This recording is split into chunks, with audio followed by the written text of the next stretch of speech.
I get to sit at their choice. It's your choice. After I give you my tidbit of knowledge, it's your choice to open up what door you want to go down. But I'm giving you my path, what I believe is the right way, right? So, next one.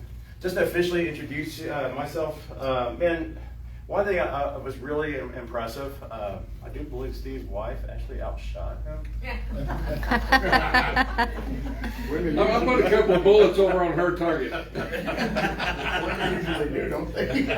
So, We're more motivated. Don't let it deceive you. She's a very good shot, and so she took a very good direction. She actually gripped that firearm just like a pro. Made some adjustments. After those adjustments, man, it was just like bullseye. Like I said, officially introduce myself. My name is Bo Johnson. I have 3 different hats. That's why my wife, Christina, over here, she spends half time with me out here because she never sees me at home, so she helps me out quite a bit. I'm a licensed firearm instructor. I've been doing that for quite a while through Department of Public Safety, been certified through them. I'm also a first responder tactical instructor. So there was a bill that got passed in 2021, where first responders are able to carry armed on their rigs.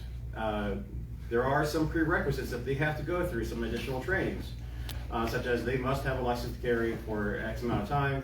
They must take my course, which is 32 hours. In addition to that, shoot in the dark, shoot on their backs, shoot on their sides. It's a very complicated course. If you want a good workout, it is a great course. Yes, level 2, level 3 firearms instructor as well.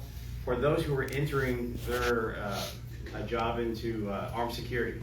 And that is a huge thing right now because what just got passed for the school districts this year. Mandatory. Exactly. So you want the right people in the right schools, right? So I'm a level 3 firearms instructor, and I have my own training school that is certified through the state of Texas as well. So I do.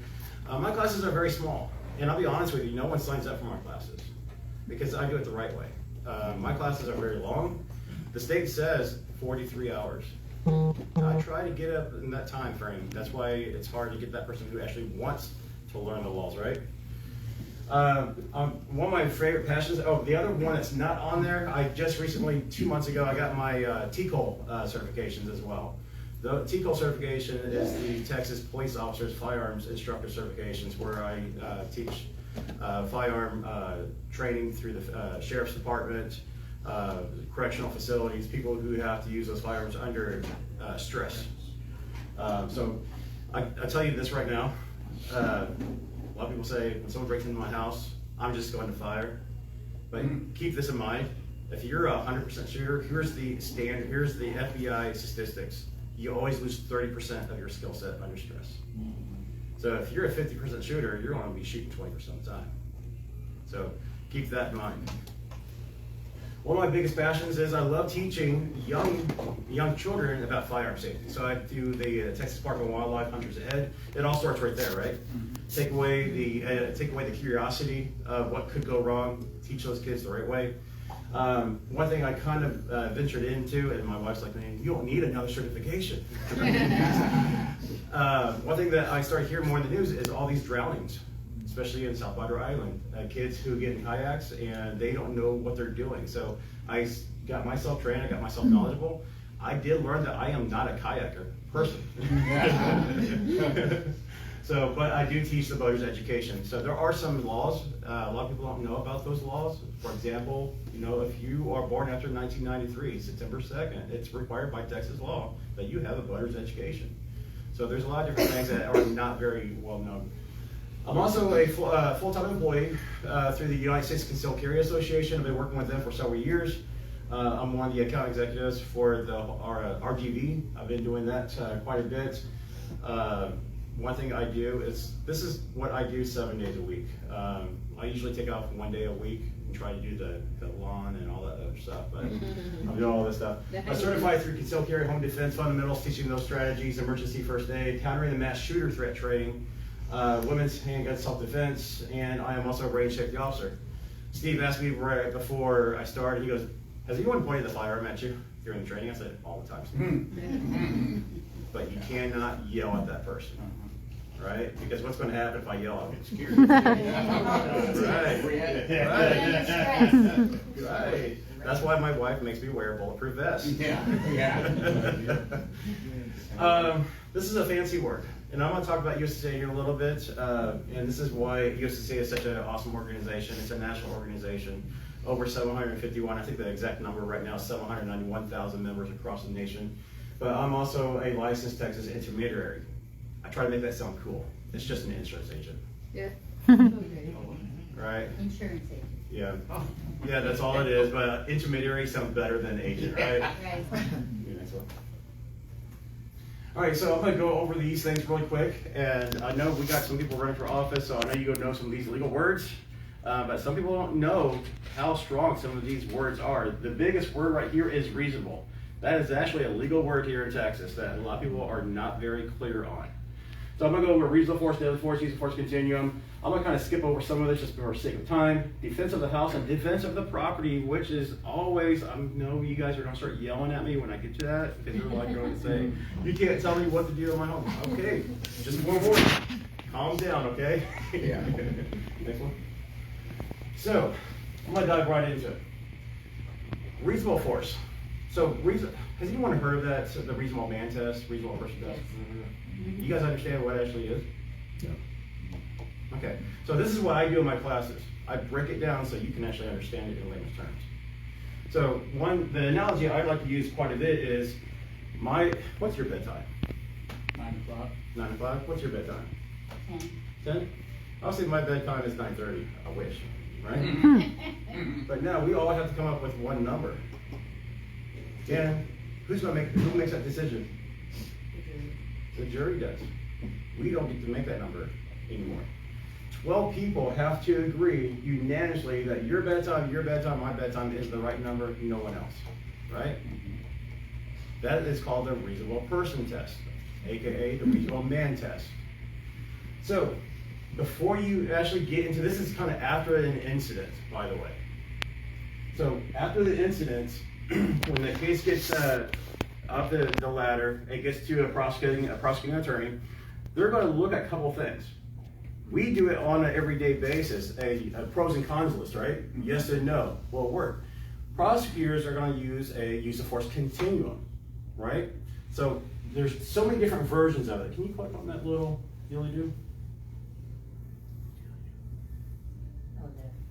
I feel like that commercial, that T-Mobile commercial, that yada yada thing. Yeah. Right? So, who has a license carry in here, by the way? So, what did your instructor tell you before you make that first shot? What 2 things must you articulate in court that you did or try to do? Notify the person. Run away. Stop. By Texas law, you must, or your attorney must be able to articulate that you could not or had no means of retreating or de-escalating the situation before that shot was fired. If you cannot articulate that, let's go to the next step. All right? Because now, if you were able to retreat, but you didn't take the retreat, because a license to carry is not a junior police officer's badge, right? It's only a device to protect yourself and your loved ones, and that is it. It's not to solve the world's problems. Even though you do have penal code, public duty, but you're not required to do that, right? So, let's just say that you had the opportunity to retreat. You did it. So let's go to the next step. Did you expose your firearm? Now here in Texas, this curriculum right here, guys, is written at a national level. So when you expose your firearm, before I go any further, let me explain these 2 little bars right here. Reasonable. From using no force to shooting and killing someone, it has to be reasonable for the situation. If you shot and killed someone because they were trying to cause you harm and panic to your family that night by breaking into your home, and 12 jurors have to agree with you that they would have done the exact same thing, right? Deadly force actually begins when I'm actually pointing a vehicle at you that could cause great bodily harm or death. It doesn't have to be a firearm. It doesn't even have to be a weapon, period. It could be body size, right? So I'll explain that here in a little bit. So when you expose your firearm, again, you must pass the 4 rules of deadly force. It doesn't have to be in any order, but you must be able to articulate that you follow this process. Exposing your firearm, you must be in reasonable fear of threat against yourself or another person. Any force must be reasonable for the situation. There's that word again, right? 12 people would have done the exact same thing you just did. If you do that incorrectly, you look at misdemeanor, gross misdemeanor assault, terroristic threats, brandishing a firearm. Does brandishing exist in Texas? That's what I was going to talk to you about for a second. I was going to ask you Open carry is a completely different ballgame. Does anyone, who's not clear what brandishing actually is?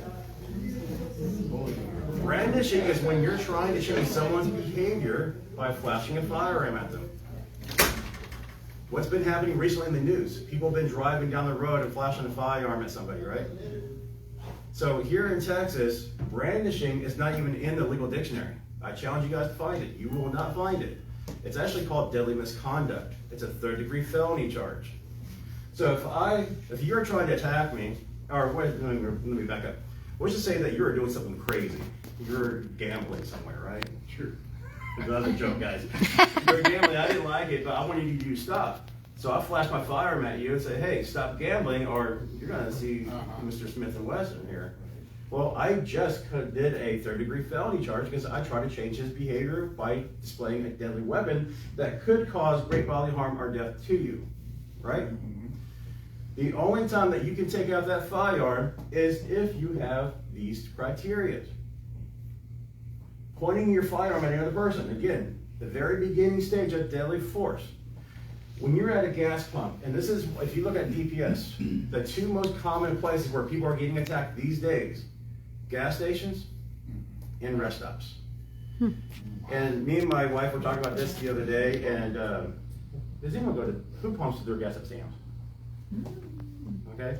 You should. And I used to be this person, I used to make fun of people who would drive up to the gas and they would do the whole core thing. I'm like, you can't do that. You guys know what I'm talking about, right? No. They would take that whole, the line and go on the other side, right? I'm like, you're cheating, right? So then I started thinking about it, and I took a course and I started reading more about it. I was like, no, I do it. Here's why I do it at gas stations. I never fill up my tank on the side of the gas pump. Because you're hidden. Me neither. Right, because as soon as you open that door, right, and someone wants to attack you by gunpoint, you can't go anywhere. Yeah. You got the door that's open, you got the gas pump right here. The only direction you can go to is in the direction of the guy who's trying to kill you. Yeah. That's why I do it on the other side. So, when you point your firearm at another person, if I have my firearm right here, again, I got to be fear of great bodily harm, right? But just because I have my firearm right here, that's not their beginning stage of deadly force yet. It's when I actually take that firearm or that vehicle that I'm using that causes great bodily harm, and I have the intent of using it towards you, that is the very beginning stage of deadly force. If you do that, again, those are these four categories that you must meet. Reasonable fear of fear of yourself, great bodily harm. You must be the innocent party. I'm going to dive into these just a little bit more for you guys. No less than force is sufficient. You must have no reasonable means of retreat or escape. Goes right back to the full circle, right? Again, if you do that incorrectly, you're looking at manslaughter in the first and second degree or murder in the first, second, and third degrees. That's what you're looking at, and that's what you're facing, right? So another thing for people to realize too, when the firearm's in, when you're defending yourself, and a lot of people get this mixed up or confused. When you're dealing with a self-defense situation and the firearm is involved, you're facing criminal charges, right? Are they calling you the criminal? No. No, they're not called. You feel like the criminal, right? Yeah. You're facing criminal charges. You're facing felony charges. Because when the firearm is in play, you're facing felony criminal charges. Every person I've talked to that has been in a real life self-defense where they were in a situation where they had to use force and they've been through the system, they always say the same thing. When I go through the system, I feel like I am guilty until proven innocent. And that's just what you're gonna be going through. That psychological and financial roller coaster that you'll be going in and out of. Right? Well, self-defense is an affirmative defense, so you kind of have to prove that it was reasonable, don't you? So why do we have lawyers? Yeah. Why do we have lawyers? Because if we did not have lawyers, right, we would live in a society, you guys are allowed with this. Do we live in a yes and no or right and wrong environment? No. If it was right or wrong, right, we wouldn't need a lawyer. The lawyers are there for interpretation. They can move that comma and period anywhere they want in that sentence to make it to their interpretation. Law is interpretation. Right. So again, It's a minor point. yeah. Next one. One more. Let's just get through all that. All right. So I love this part. I'm gonna not go through all these little scenarios. But where does deadly force begin? I kind of went over that already, right? So I'm gonna see who was actually paying attention to me. Where does it begin? When they say your weapon, When they bring up the vehicle. When you fear for your life. when you show your weapon. When you pull it out. Depends on- When, and I think someone said it, Intend to use. Bring up. okay, when I intend to use it and I am displaying it and I am in that motion of going forward. I was about to start dancing there for a second. Sorry. So, like I said, you don't have to have a weapon. So here's how they do this. Let's say that I'm the attacker, and I'm trying to attack you. And I have no weapon, but I'm trying to attack you. I said I'm going to attack you. You have a firearm. You're fully justified of using deadly force against me because my sheer body size, my weight is enough to cause you great bodily harm and death, right? So you're justified. But now let's do the other way around. Let's say that I don't have a weapon, but you're the attacker, right? I'm no longer justified of using deadly force. I can use force to stop the threat. Because what do you think a reasonable person would do in a jury? What do you think that they would say? Oh, Yeah. she's gonna really hurt you. Exactly, right? Of course, you never tussled with Charlene. Yeah. That's true. Nor do I want to. So can we go to the next one here? Does this apply to a knife?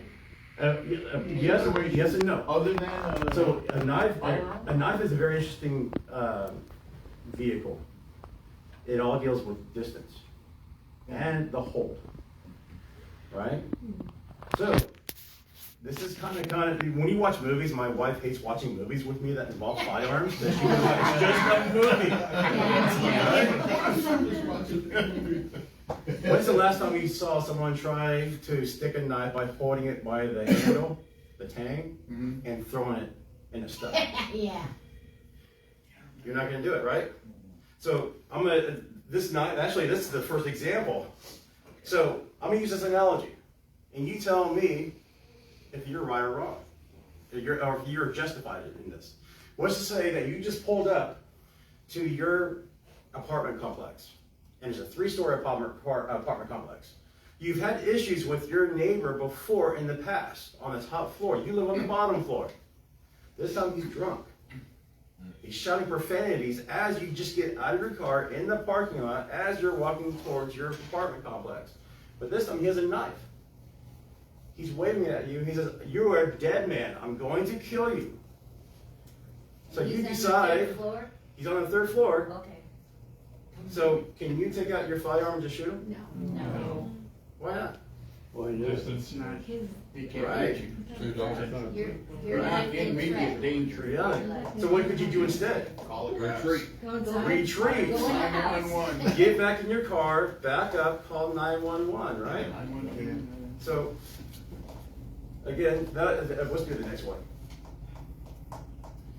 The innocent party. This one is kind of funny because we all, especially when you have 2 Class A personalities, Right? One person loves to tell the other person what to do, and the other person doesn't like being told what to do. So they end up, it's like oil and water, right? So you must be the innocent party. If you started the incident, you are no longer justified at using force or deadly force. You poked the bear. I dare you to take out that fire and shoot me. You don't have the cojones to do it.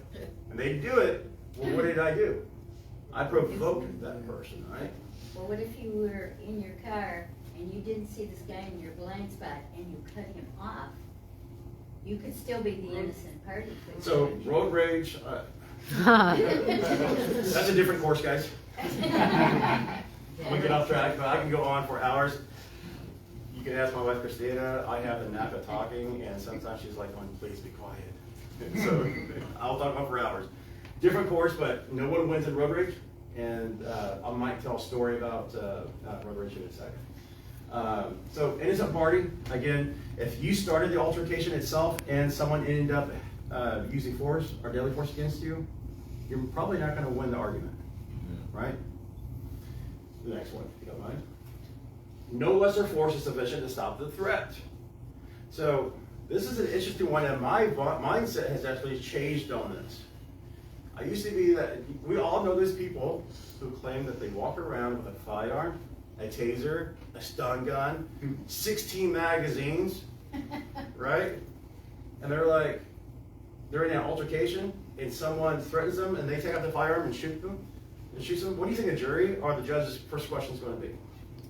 Why you have Use the that? taser. Why don't you use something less lethal, right? So again, that doesn't mean you're banned from carrying those things, but here's my big thing, and this training actually occurred when I started doing more of the armed security trainings. Who carries OC spray with them in their purse or their little pink little packages, right? So have you guys ever sprayed it? So you probably don't know if it's a gel or a mist. Can it be activated at 45 or upside down? Yeah. Do you know how long to hold it down? Right. Afraid the wind will blow it back in. Okay, number one, if you're gonna test it in your backyard, make sure you're not facing the wind. Okay. So here's the thing, guys.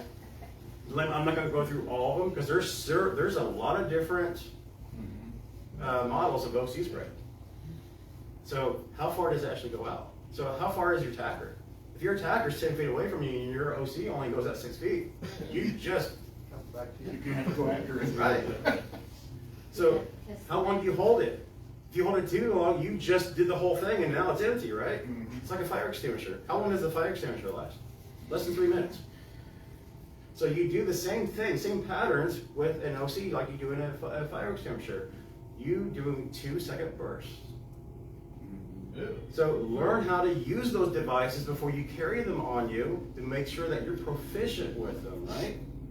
So that's my mindset on how it's changed. Now, let's go to the next one. No reasonable means of retreat or escape. So this doesn't mean just you guys, or you in particular. If you cannot escape, it's just not talking about you.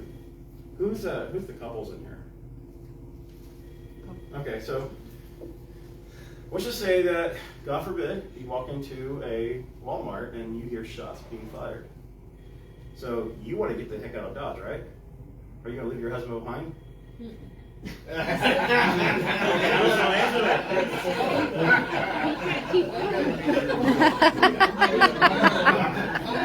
If you want to call me for support, go ahead after.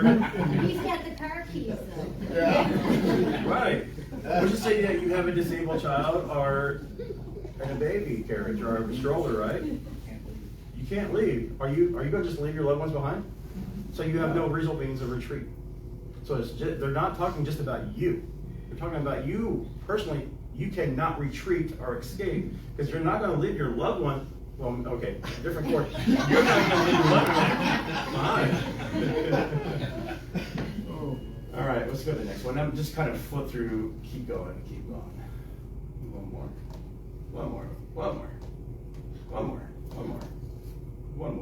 Unomos. That's my Spanish of the day.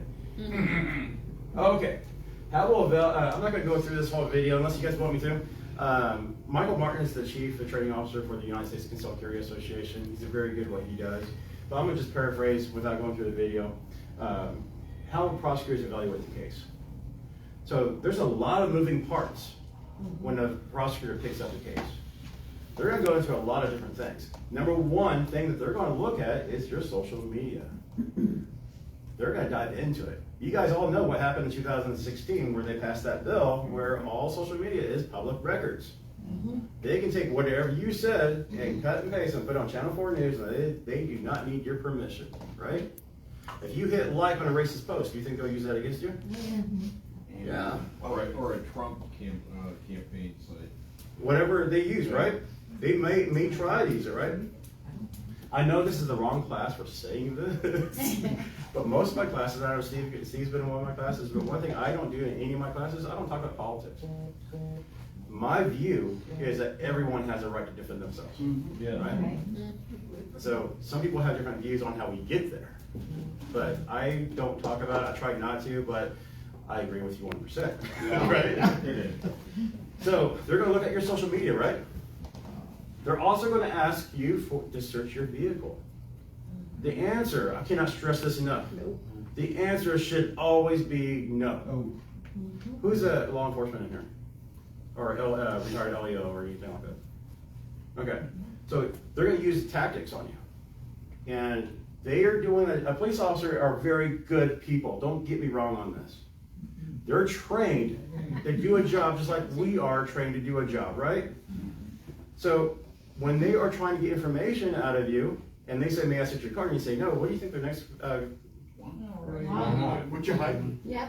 why are you hiding? Yeah. Or if you can't give them a good answer, they can't fire back, they're gonna say, well, if you don't let me, we're gonna go ahead and tow it. Let them tow it. Do you think the city's gonna pay for it? No. Okay. Let's just say that you do search it. Here's where it can go wrong very fast. Let's just say that you were on some prescription medicine 2 months ago or 2 years ago, and it was controlled substance, right? And one of those pills fell in between your car seat. So now they can add on, they can add drug. Wow. Drug possession. Yeah, they can add on anything. Or here's what they can also turn this around. Who goes to a gun range? Hopefully everybody in this room. A gun range. Yeah. Yeah. All right. So when you get pulled over and you're going to the gun range, you got one box of ammunition in your trunk. Are they going to say we found him with one box, or are we going to say we found him with 50 rounds to kill 50 people? Oh, yeah. They will use those things against you to make it sound like you are the bad person, right? So that's what you got to be careful about on the prosecuting side. They're playing ball. Here's another thing. Do you think one of the first things they're going to look at to see if you already have an attorney? No. Yes, they are. Because they want to know who they're up against. Oh. They want to know who they're fighting. And do you think they already know that attorney already? Oh, yeah. Oh, yeah, they do. Because it's almost like attorneys have coffee with each other, even though they hate each other. It's like a married couple. They hate each other, but they're drinking coffee. Right? And then after the case is over, they're like, I got you. Right? I'm just joking. But they already know what type of uphill battle they're working on. So if I was this prosecuting attorney, I'm like, man, do I really want to lose a tally mark on my record? I don't think I'm gonna win on this one. That's why prosecutor ethics is so important. Which Isn't that an oxymoron? Yeah. we'll move on. It is. Remember that what I said earlier? Could you and should you? Yeah. Right? Oh, let's go to the next one. Let's go ahead and skip that video. So again, once the prosecutor looks at your case and they use the original person test, they look at different things, they're going to try to sell that story to the jury. Please don't think there's going to be anyone that is on your side or wants to be on your side in that jury box. Has anyone not been through the jury system? So everyone here's been through jury duty? Yeah. All the way through? Yeah. Well, you know what, if you guys elected officials, please fix the Cameron County one where you get a 2-week cycle, or if you don't get picked, you get automatically picked again. It's not worth $40, right? I got 40. I'm not supposed to tell. Yeah. So they're going to get you in that. Please don't count on NRA members, USCCA members, gun range members, Trump supporters. They're going to get those people out of there as quick as possible. So people who've been through jury duty, what is it actually called inside of jury duty? All right, jury selection. What do they actually call it? Board Board d'ire. Board d'ire. They call it jury deselection. So that's why. Elimination. That's why instead of 12 people, you're like, man, it's only 12 jurors, but why is 60 people going in the courtroom right now? We're selecting. Yeah, they kick Right. out police officers, wives of police officers, Whatever. People Right. who don't children think. of police officers, Because of my profession, military, I let them know because I'm the first one to be kicked out. right? Mm-hmm. The other one is, the guys, you can use this one, I won't charge you for it, is that, I guess when I came to the defendant, his attorney, he wrote, when you answer yes or no, you hold up your number, right? He said, does anyone here believe that my client is guilty of anything? And he goes, and I still remember my number because I thought I was screwed that day because I was jury number 14. I'm like going, man, if they don't pick the first two, I'm automatically on the jury box, right? So I wrote my number, and to me, and I wasn't trying to be a smart butt that day. He goes, so Mr. Jury 14, you think my client's guilty of something before you even talk to him? I said, no. I didn't say he's guilty. Well, yeah, I think he is, but he's here for a reason, right? Good one. So you guys can use that one, and they'll kick you out right away. Well, that's good, so we'll all hang. Yeah. I got some more. Oh yeah, we can go on up for hours, right? Yeah. Let's do the next one. So, this is the one that I was kind of dreading too, because I'm kind of trying to read you guys, and so some of you guys are kind of outspoken, so I know you guys are going to be throwing some candy at me here in a second. So, hopefully, when you took a license to carry class, you had a very good instructor that knows the difference between night and day laws here in Texas regarding property. Yes, no? Yes. Let's go over them. Yeah. So, we'll start out with the very beginning thing. So Texas does have a set of laws on how you defend your property between daytime and nighttime. So, what's the very first question you think of before we go any further? Is it daytime or nighttime? When does it start? Oh, who's a hunter in here? 30 minutes. 30 minutes before sunrise, 30 minutes before sunset is the legal definition of nighttime and daytime in Texas. No one understood that, and that's why they took down those speed signs of going to Corpus Christi called regular hours and daytime or nighttime hours. Yeah. It was two different speeds, right? So there is a legal definition here in Texas on daytime and nighttime. And just my joke, this is strictly just a joke, is that I have to do this disclaimer because one guy said, "Oh, do I do that?" No, don't do that. The joke is, if someone's breaking into your home or your property, not your home, your property, look at your Apple Watch or Apple phone and say, dude, you got 30 seconds before nighttime, because it's right on my Apple phone right here. Right? In 30 seconds. T-minus. So let me explain this. Yeah. Yeah. I'm going to give you what the law states and my opinion, my professional opinion on this. The law states during daytime, you are not allowed to use deadly force to protect your property. You are allowed to use force to protect your property when someone is trying to unlawfully enter or remove you from your habitation, which goes into another category. What is your habitation? It's 3 distinct places. Your house, your car. And what's the last one? Your hotel room.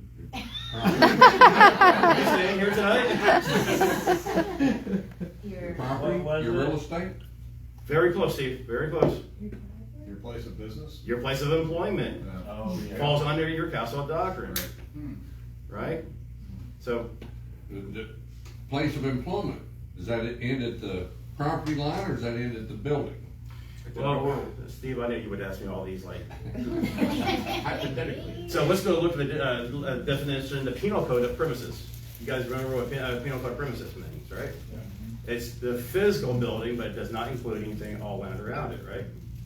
So, but we're talking about property. So let's go backwards, okay? I just had to explain that, so set the groundwork for force and deadly force, right?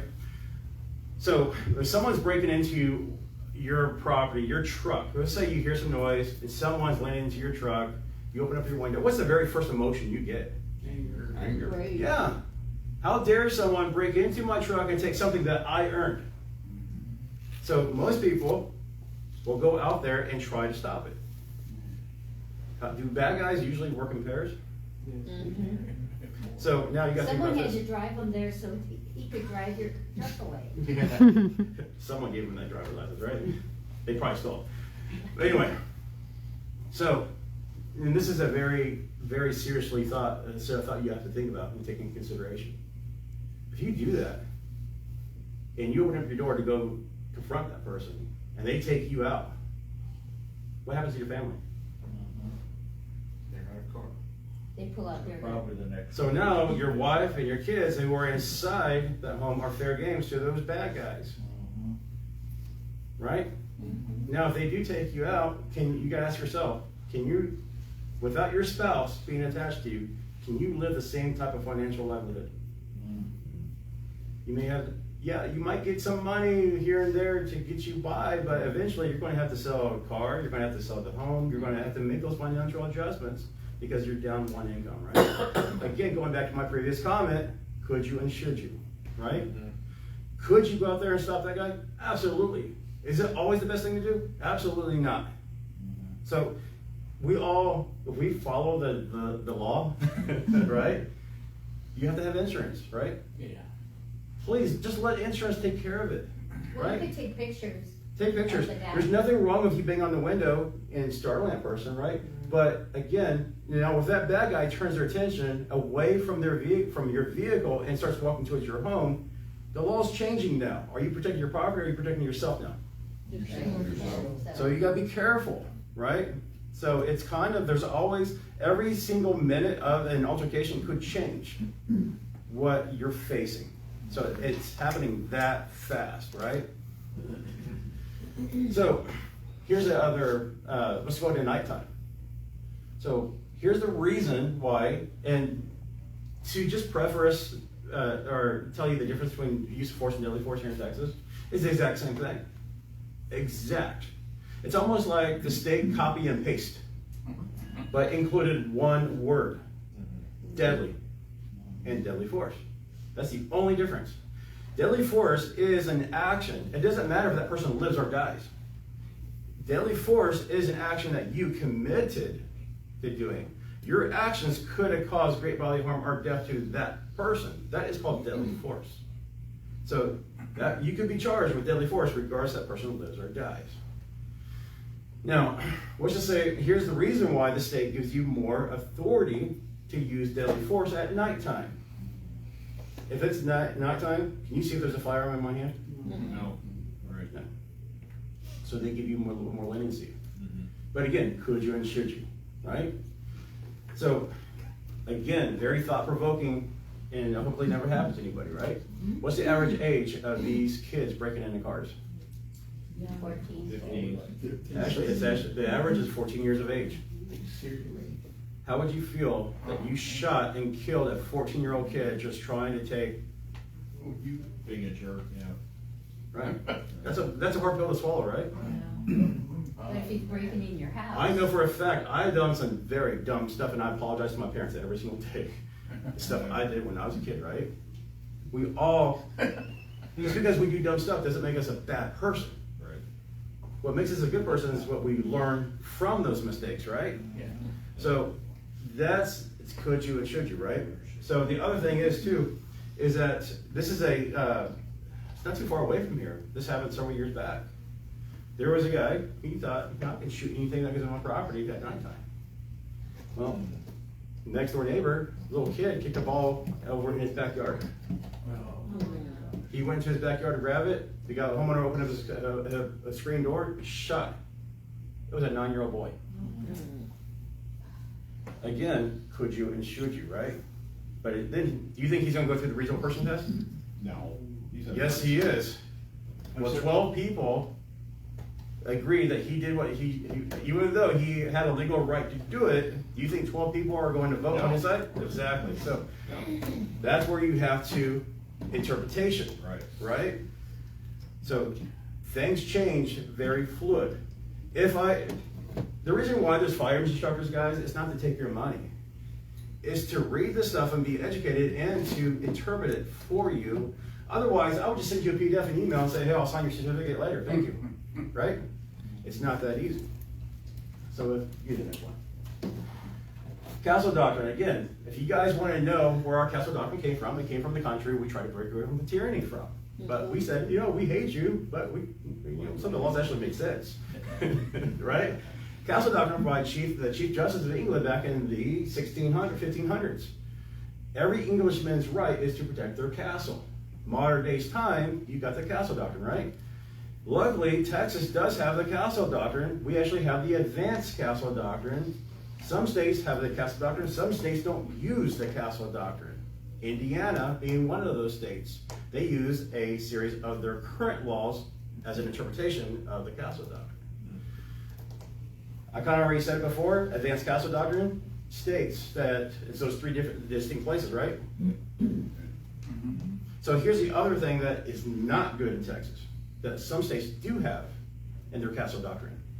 Some states have where you are immune to civil liability. Does Texas have that? No. Civil remedies unaffected. I believe that's Penal Code 943. Just because you did everything the right way and you were justified in criminal court that you did exactly everything and the jury said, yes, you did everything, we would agree with you, does not eliminate them suing you in civil court. Doesn't matter if that person lives or dies. North Houston, there was a case where a homeowner was sleeping shortly after midnight. He was sleeping. Guy heard his front door kick open. He opened up his bedroom door, shot the intruder, center mass. It was a fatal shot. It took him months to go through the system. It's not like in the movies, guys, where they show up and like, oh guys, it looks like a clear-cut case of home defense. So let's wrap it up, right? Months through the system. He was eventually cleared. Unless you have the right attorney. Yeah, I'm going to say that's a different class right now. So eventually he got cleared. 2 weeks after he got cleared, he got some knock on the door. He's being served. He's being sued for $70,000. Well, why is it that we always have to prove our innocence, even when you're just obeying the law and protecting your property? Because we elect the wrong people. And So, they say 10 bullets is too much. so the reason why he was being sued is because the guy who broke in had an ex-wife already with an 11-year-old child, expecting 7 more years of child support. She sued for financial loss, so they settled for an undisclosed amount for her loss. So the homeowner is now paying the lady. That's insane. They can legally do that. If 12 people agree to that, that's just how the system works. But maybe the guy shouldn't have kicked the door in. Exactly. But- It would have never happened if he wasn't committing Right. crime. Should I have stolen that piece of gum? You don't know, right? You don't know. So the criminal state of mind is no different from you working, friend, right? You get up and you work, right? A criminal state of mind is work as well. The difference is you have what you need to get you through the day, right? Criminal state of mind is they don't have what they need to get through the day, so they need to find an opportunity to find what they can get to get them through the day. So that's where they start stalking you, they start preying on you, then they attack you, and it's going to be over before anyone else realizes next to you what just happened. That is the real life scenario of what happens at gas pumps. People are like, dude, why are you on the ground? You didn't see the guy just knock me out?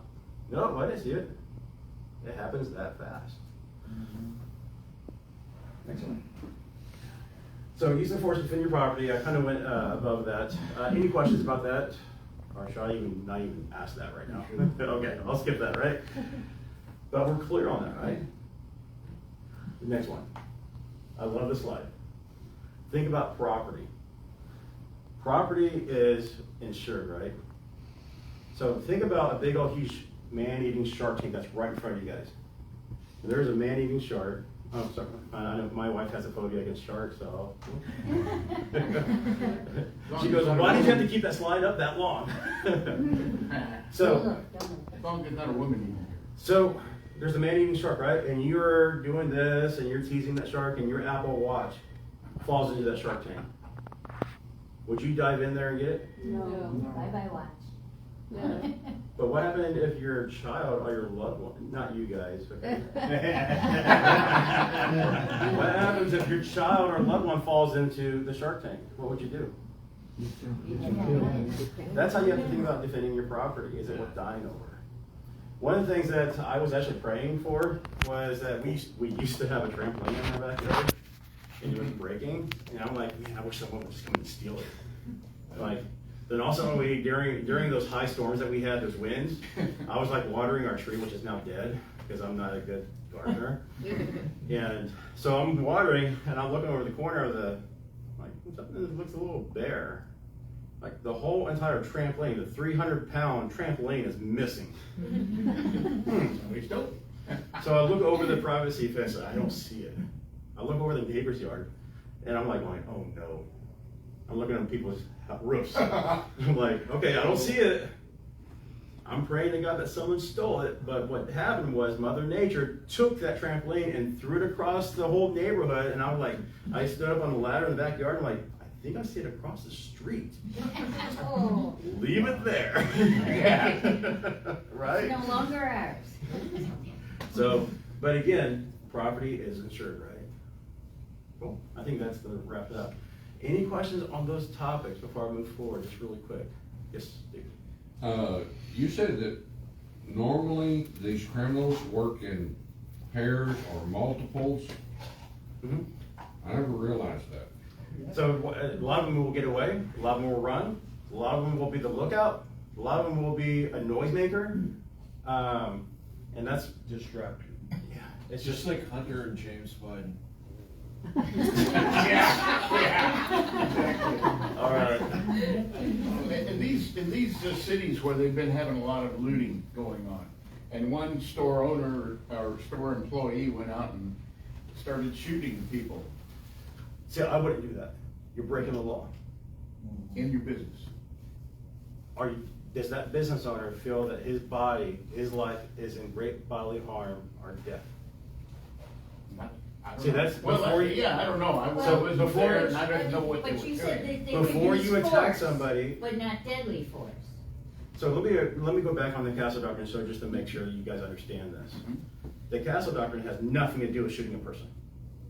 Nothing at all. The Castle Doctrine basically, and it's not even a law, it's a group of laws to serve as an argument. So your attorney may or may not even use it. So what the Castle Doctrine basically states is that you're not required to retreat. That's it. So, but would I retreat? Hell yeah, I would. Here's why. I would retreat to the master bathroom. Because now I have a tactical advantage over this bad guy. Because you think that bad guy's ever been in my home before? No. No. So he is doing this whole double taking, and even he looks right at me, his brain is not registering that he's looking at a person just yet. Right? Because he's under, you think he's going through a lot of stress? Hell yeah, he is. So when he goes through the living room and he clears a certain area of the door frame, I have the tactical advantage to use force or deadly force if needed before he sees me. So again, there is no such thing as a fair fight when you're fighting for your life, Amen. right? The only fair fight is when there's a referee involved, right? Yes, ma'am. There's been a cultural burden placed on reasonable people. And that is that because we're told to see crime, to see harm to others, and ignore it, we are being forced to do this. Now that itself, you mentioned poking the bear is very unwise. And when you poke the conscience and the ethics of a people just so long, eventually they will explode in a, what you call a righteous vigilantism. So That here's will what not allow them to be as sane as you want us to be. So here's what I would incorporate your community and your environment to change their thought process to. Don't, because I could have tattoos all over my arm, right? I could be looking like a thug, I could be looking like a biker guy or whatnot, and I'm like, man, that guy's a criminal, right? I could be the nicest going guy, right? But you gotta change your mindset to understand what pre-threat indicators are instead. I was referring to that shopping incident. Yeah. You know, the continual hardening of the heart, or the insistence that we harden our hearts Mhm. and look the other way in the face of criminals that are obviously criminals, harming others, and then eventually it will get around to us so that we will either not be able to have that item or that store or pay Yeah, such prices for The it. store eventually, the stores in the Or city they will steal from us. eventually I wasn't really meaning my Right. home in that case, Okay. because I understand, the prejudgment is just a silly thing anyway, because everyone Right. does what they want, and they look like what they want. But, that I'm not kind of going- thing is a cultural Right. danger for what they're asking us to do. And I realize having a firearm on your person is a grave responsibility. However, when they lay that on you, Mhm. then they lay the lifestyle of everyone else on you too. It is sometimes asking more than is reasonable. Absolutely. I'm gonna give you, I'm not ignoring you on this, but I'm gonna give you my professional opinion, and what I usually say to people on this is that when you're in that situation, you gotta understand, and this is where it becomes muscle memory. I can say it to you all day long, but you gotta get into your muscle memory on how you understand. Do you feel threatened? Do you feel like this person next to you can cause you great bodily harm or death? And I'm gonna kind of leave it like that, only because that's opening up for. Do I judge people? Heck yeah. No one in this room can say that they don't judge a person, right? That wasn't the relevant issue. It was clear crime right in front of you. Yeah. That's Right. what he was describing. And So- that's what we're told to ignore. The clear You're, crime right with in a front of you. firearm, your only goal is to protect yourself and your family, and that is it. That is So it. basically, you sit and watch as everybody cleans out the store. So, like I said, there's penal code public duty, right? Yeah. But public duty is in the penal code system, and it's there to help you out in these situations. Penal code public duty means that you have no public duty to interfere or stop a crime in progress. If you feel that you need to, I'm gonna give you what my recommendation and my professional education on this is that one is we all see the movies, or we all like, well, I'll just take my firearm and shoot that person, right? Remember that comment I said, under stress, you lose 30% of your training? Do you have the skill set under stress to pull out that firearm and shoot the bad guy who's there on top of the good guy? Because every round that comes out of your firearm, you are 100% responsible for, right? Here's what I would do instead. Keep my firearm on me, still holstered, but I would yell for help. Hey, do you see let's all go help, right? That's how my goal in this curriculum to teach you guys is how to keep you guys more legally safe as well. Because when you see a blatant crime, again, I know it's hard, it's gut wrenching when you see someone being victimized. But again, at the end of the day, what's the most important thing? Safety. Your safety, your family's safety.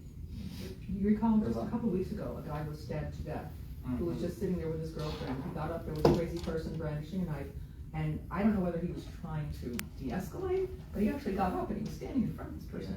And the guy was brandishing a knife, he got stabbed to death, and then there he was. In front of her. This was all videotaped by somebody else watching the whole thing take place. Yeah.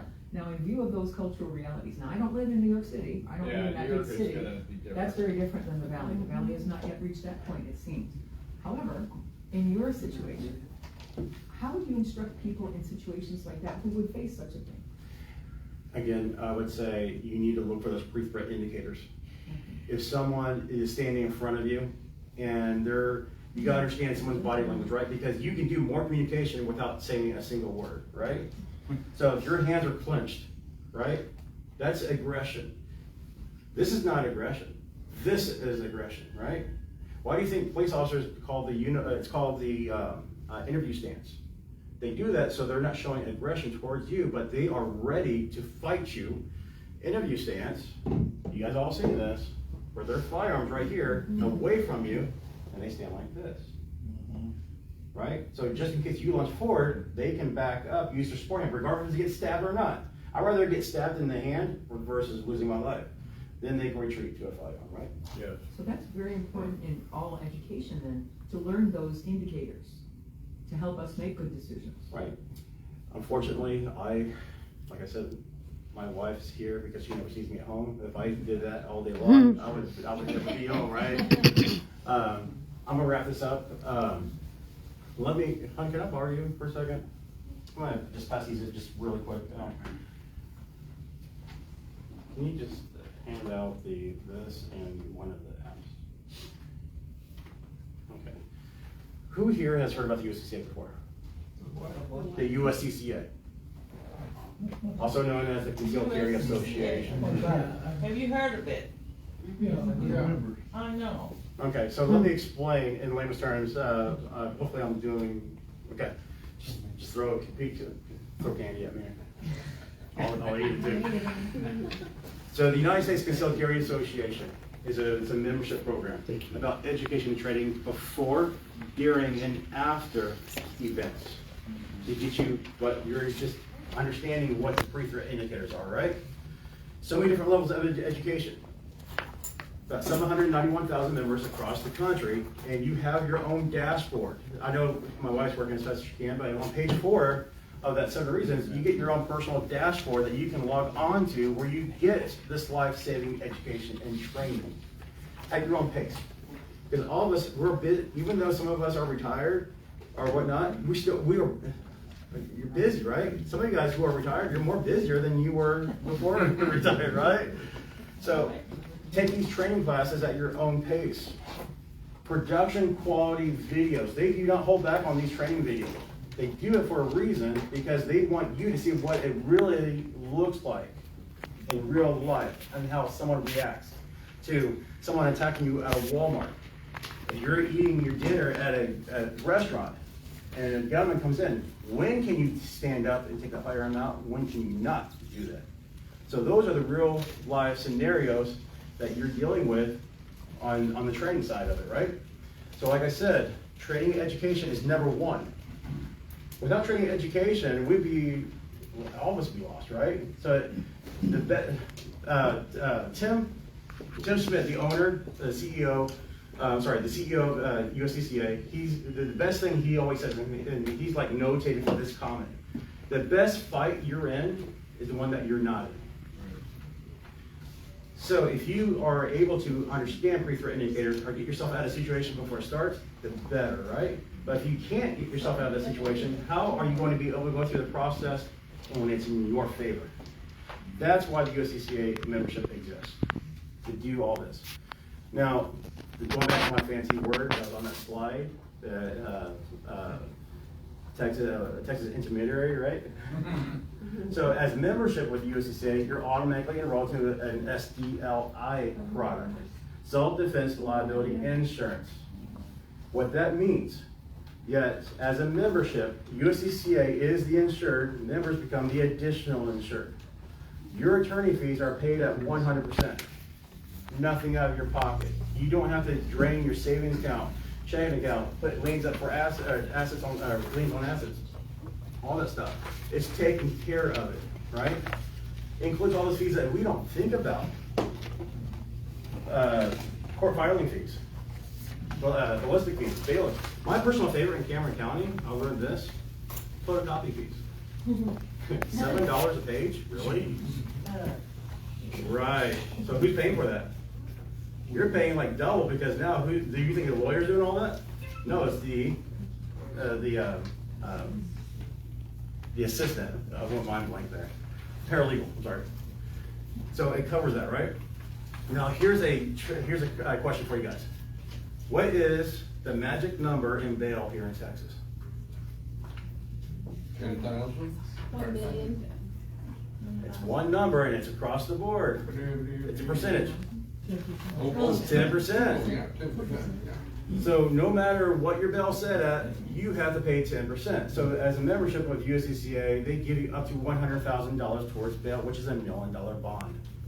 So you can go out, so you don't have to take money out of your savings account, your nest egg, whatever it is. You have that resource, right?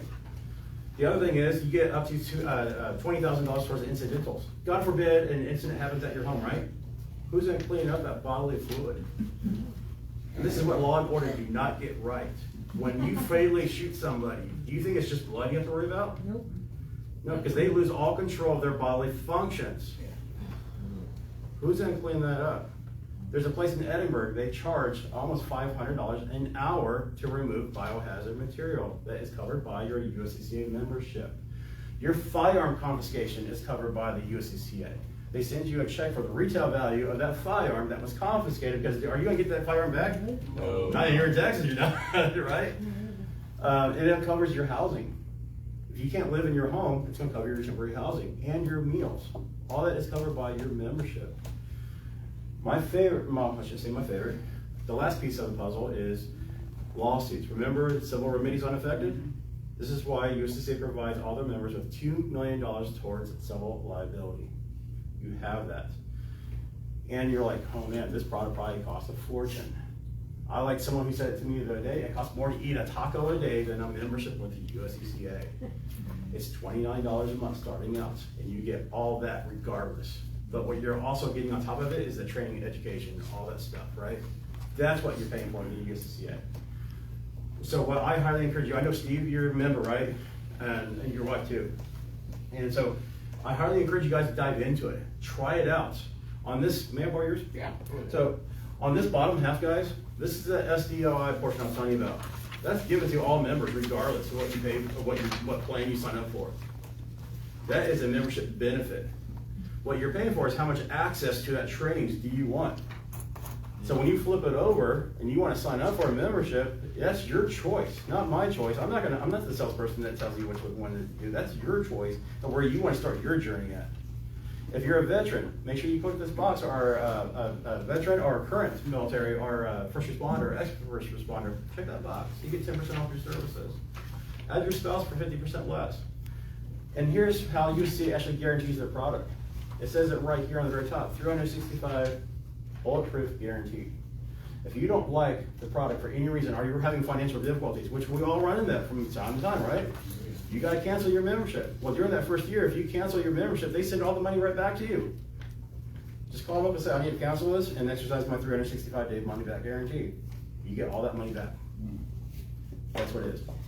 Now, the only benefit I would say, perk, I guess I would say is the platinum and the elite. You get this box mailed out to you. It's a TSA approved ammo box where you can travel with your firearm on an airplane. That's a different class, guys. Right?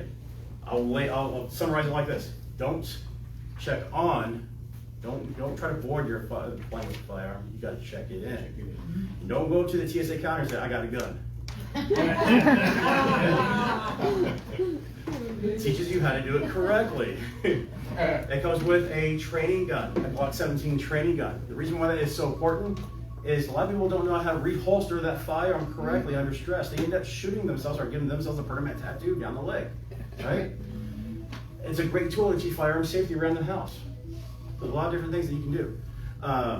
You also get it looks like a 50 caliber bullet. Is it a 50 caliber bullet, right? Steve, you got yours? And so basically you plug it into your TV. It's 4 hours of training videos with that training gun. And it looks like a bullet, and just take off the top of it before you plug it in. You get a range book. Do drills at home safely without ammunition. Or go to the range and practice live drills, right? I did a class for a mom and daughter team the other day.